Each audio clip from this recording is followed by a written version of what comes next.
Depuis lundi, la guerre entre l'armée et les paramilitaires au Soudan est entrée dans son 9e mois sans qu'aucune issue ne soit en vue.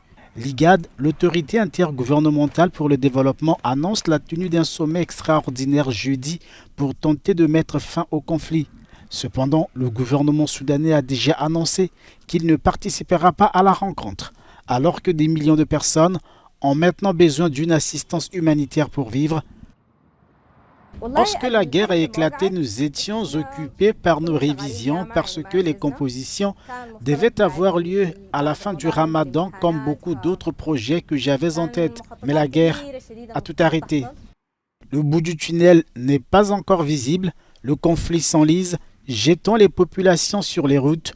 Depuis le début de la guerre, plus de 7,3 millions de Soudanais ont fui leur pays. Nous sommes affectés par ce qui se passe à Khartoum. Des personnes déplacées par la guerre sont arrivées, mais nous n'avons plus de ressources. La vie devient de plus en plus difficile alors que la guerre se poursuit.